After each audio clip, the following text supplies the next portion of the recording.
Welcome to Acharya coaching centre. जैसा कि हम लोग अभी तक वर्ण विचार, वर्णमाला, अघोष, सघोष, अल्पप्राण, महाप्राण पढ़ चुके हैं। आपने पिछले वीडियो में देखा।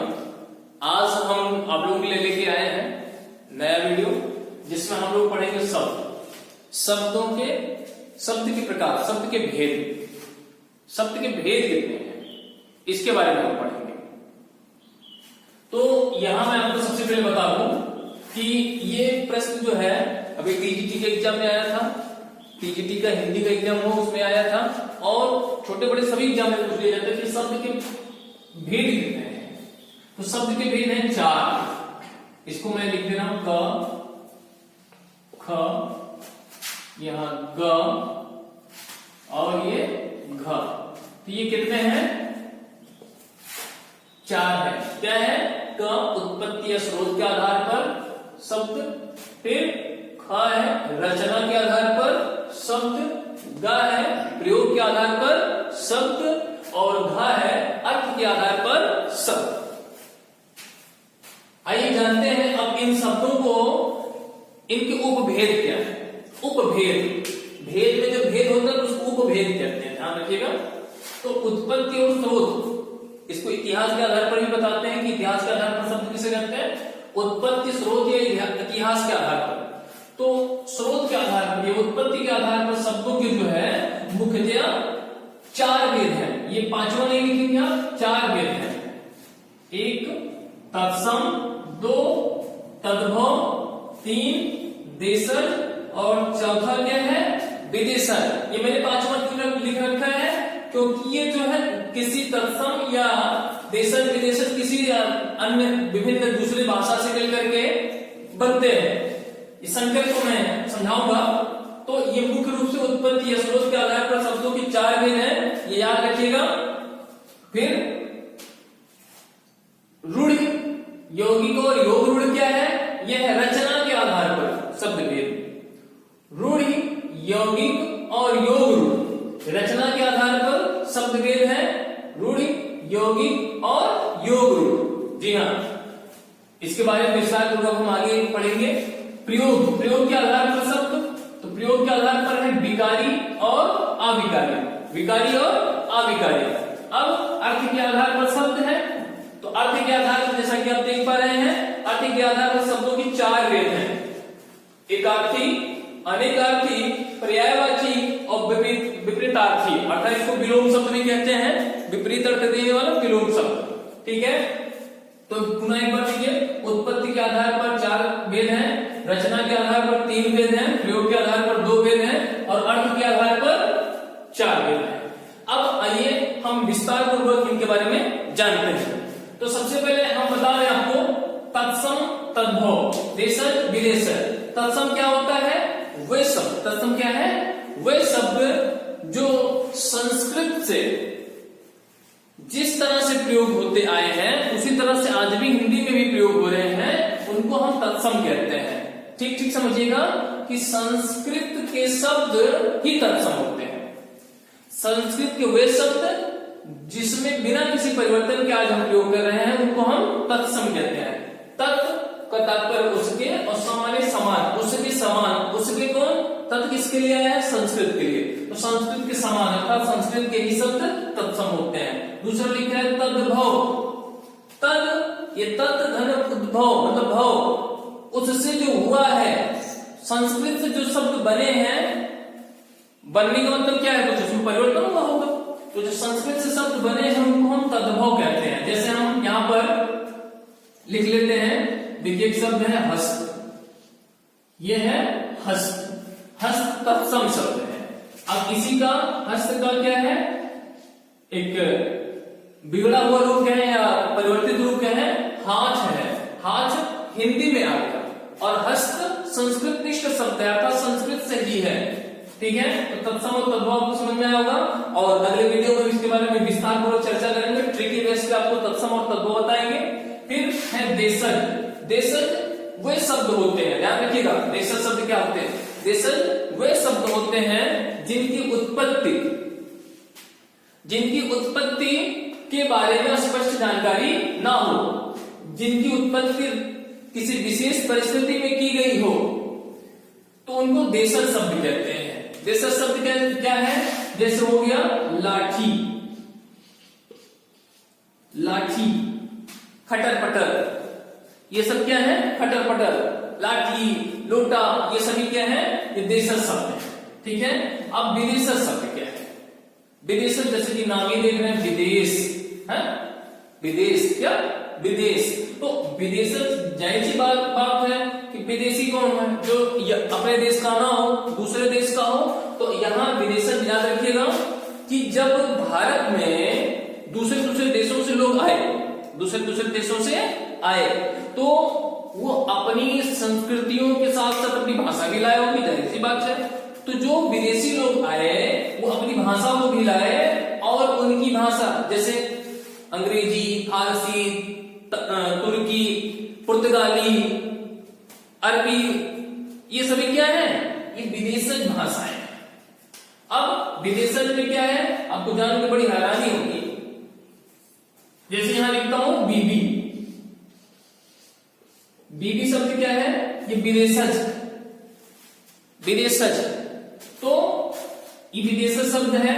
हाँ, हॉस्पिटल क्या है? हॉस्पिटल विदेशज शब्द है। कैप्टन क्या है? विदेशज शब्द है। अच्छा, हम बात कर रहे थे शंकर की। शंकर को इसलिए हमने जो है क्रम नहीं निर्धारित किया क्योंकि शंकर क्या है? जैसे हो गया एक शब्द है अजायब, एक शब्द है अजायब, और एक शब्द उसमें जोड़ दिया गया घर।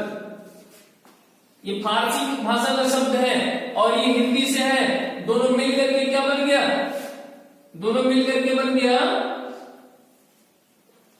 ये दोनों मिलकर के बन गया अजायब घर, अजायब घर। अब आपसे कोई पूछे अजायब घर किस भाषा का शब्द है? अजायब घर किस प्रकार का शब्द है? तो अजायब घर है शंकर शब्द। ना तो यह तत्सम है, न तद्भव है, न देशज है, न विदेशज है। पूर्णतया ये शंकर है, अर्थात मिला जुला है। शंकर का मतलब क्या है? मिला जुला है। ठीक है। तो ये हुआ आपका उत्पत्ति स्रोत के आधार पर शब्द, जिसमें आप लोगों ने इतना समझा, इसको समझा। अब आगे हम आपको बताने चल रहे हैं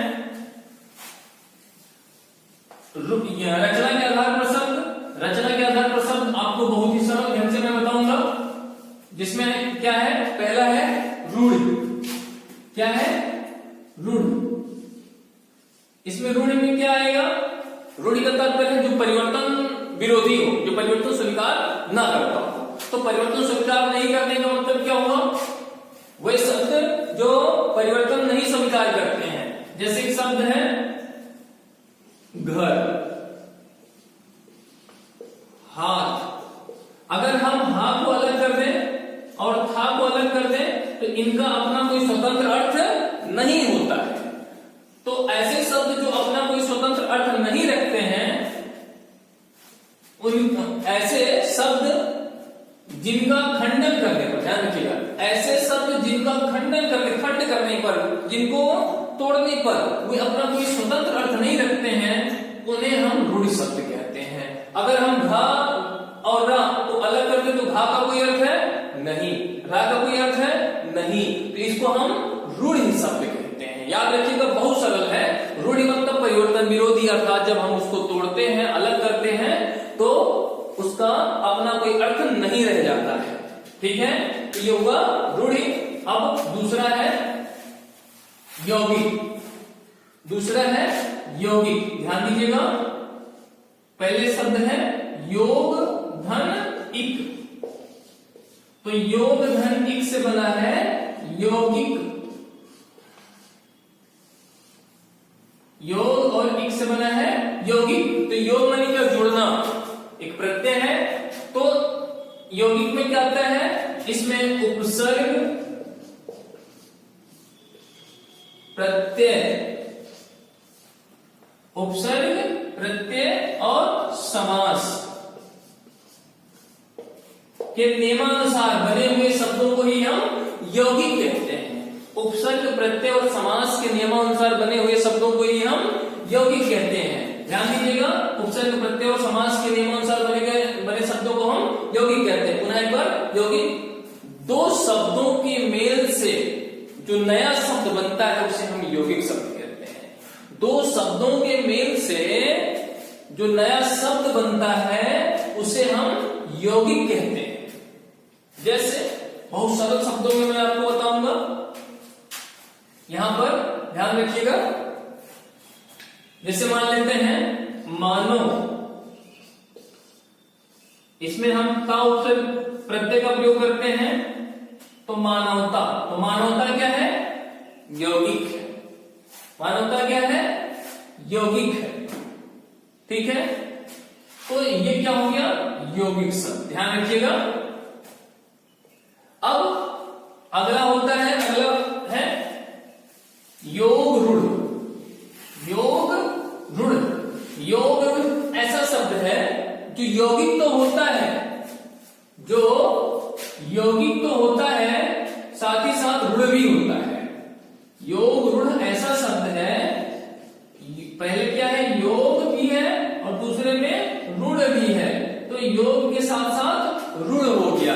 ऐसे शब्द जो यौगिक हैं लेकिन वह एक इकाई बन चुके हैं, वह एक इकाई बन चुके हैं, अर्थात उनके और भी अर्थ हो सकते थे लेकिन वह किसी विशेष अर्थ को धारण कर लेते हैं, उन्हें हम योग रूढ़ कहते हैं। जैसे योग रूढ़ हम किसको कहें? जैसे पीतांबर। पीतांबर क्या है? पीतांबर। तो पीतांबर क्या है? पीत पीला और अंबर वस्त्र, तो पीला वस्त्र। मैं ही पीला वस्त्र धारण कर लूं या आपको कोई पीला वस्त्र पहन ले तो आप पीतांबर हो जाएंगे? नहीं, पीतांबर केवल और केवल भगवान श्री कृष्ण को कहते हैं। किसको कहेंगे? भगवान श्री कृष्ण को। जी हाँ, आप पीतांबर नाम रखिए, अलग बात है, लेकिन आप पीतांबर वास्तव में नहीं हो सकते। इसी तरह से जो है नीलकंठ। नीलकंठ, नीलकंठ किसको कहते हैं? अब नीलकंठ का अर्थ क्या है? नीलकंठ का अर्थ है नीला कंठ वाला। अब पेंट पोत लीजिए या आपका कंठ जो है किसी कारण से नीला हो गया तो आपको नीलकंठ नहीं, ये भगवान भोलेनाथ को नीलकंठ कहते हैं। तो ये क्या है? इकाई। जैसे ही नीलकंठ शब्द आया तो तुरंत होता है भोलेनाथ। मन में कौन आ जाते हैं? भोलेनाथ। पीतांबर शब्द आया, कौन? विष्णु जी, श्री कृष्ण भगवान। तो ये सब क्या है? अच्छा, यहां पर एक ट्रिकी बेस में आपको बताऊं, ये जो बहुव्रीहि समास है, बहुव्रीहि समास, बहुव्रीहि समास के सभी उदाहरण वह योग रूढ़ है। बहुव्रीहि समास के सभी उदाहरण क्या है?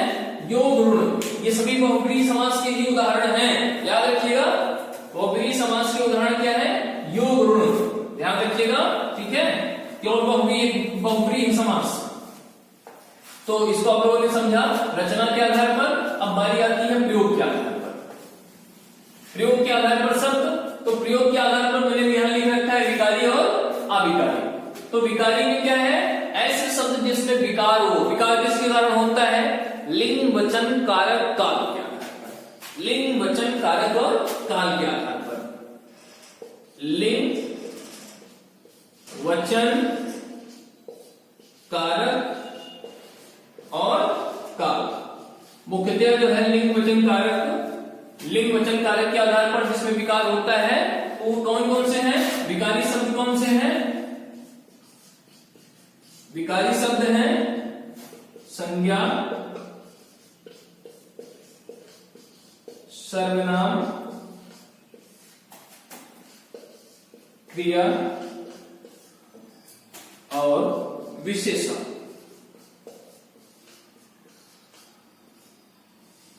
और क्या है? विशेषण। संज्ञा, सर्वनाम, क्रिया और विशेषण, ये सब के सब विकारी हैं। क्यों विकारी हैं? इसमें विकार, जैसे लड़का का लिंग परिवर्तन हुआ लड़की, ठीक है, लड़का का लड़की। अब मैं का बहुवचन कर दीजिए, वचन परिवर्तन कर दीजिए, मैं का हम हो जाएगा। जाता का लिंग परिवर्तन कीजिए जाति, काल परिवर्तन किए, गए, विशेषण का अच्छा, अच्छा का लिंग परिवर्तन कीजिए, अच्छी, तो ये क्या हो गया, ये सब विकारी हैं। तो ये विकारी शब्दों की संख्या कितनी है, 4। संज्ञा, सर्वनाम, क्रिया और विशेषण ये विकारी हैं। आइए हम जानते हैं अविकारी शब्द क्या है, कौन कौन से शब्द अविकारी होते हैं। आइए हम जानते हैं अविकारी शब्दों के बारे में। अविकारी शब्द, जी हाँ, ये सभी अव्यय होते हैं। अव्यय, अव्यय अविकारी शब्द होते हैं। तो जिन शब्दों के अंत में अव्यय लगा है उनको हम अविकारी कहते हैं। कौन, जैसे क्रिया विशेषण, क्या है, क्रिया विशेषण, क्रिया विशेषण अंत में क्या लगेगा, अव्यय, क्रिया विशेषण अव्यय। संबंध बोधक, संबंध बोधक अव्यय, संबंध बोधक अव्यय। समुच्चय बोधक, समुच्चय बोधक अव्यय। और विस्मयादि बोधक,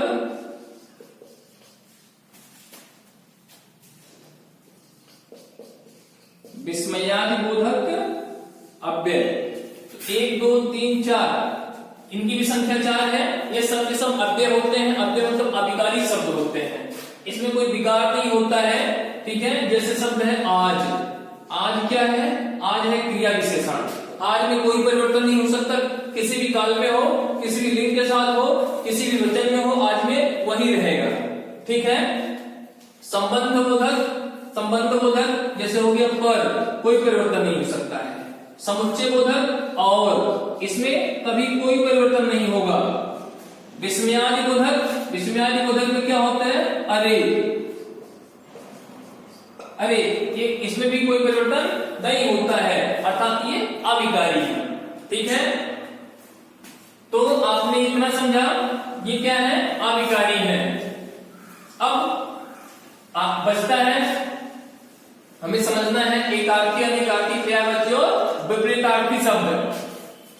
तो इसके लिए मैं आपको बताऊं, एकार्थी शब्द क्या है, जैसे हो गया राष्ट्रपति, इनका एक ही अर्थ है, राष्ट्र का पति। राष्ट्रपति जो देश का सर्वोच्च होता है उनको हम राष्ट्रपति कहते हैं। तो राष्ट्रपति क्या है, एकार्थी शब्द है।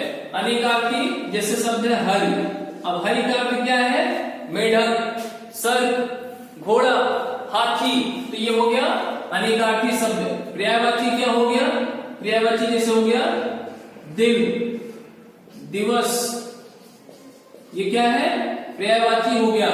विपरीतार्थी क्या है, अगला और पिछला, ये क्या है, विपरीतार्थी शब्द। जी हाँ, एकार्थी शब्द, अनेकार्थी शब्द, पर्यायवाची, विपरीतार्थी शब्द। तो आपने समझा शब्द, शब्द क्या होता है, शब्द होता है ब्रह्म। शब्द क्या होता है, शब्द होता है ब्रह्म। शब्द कभी समाप्त नहीं होते हैं, ठीक है। तो आपने सीखा आज शब्द, शब्द के भेद, शब्द के भेद और उनका जो है उदाहरण मैंने भी समझाया। तो आज के लिए इतना ही, और जुड़े रहिए हमारे निरंतर जो ऑनलाइन वीडियो सेक्शन चल रहा है उसमें, और कमेंट करके जरूर बताइए। अगर आपको वीडियो अच्छा लगा तो उसमें कमेंट कीजिए और सब्सक्राइब करना ना भूलें, बेल आइकन को भी दबाएं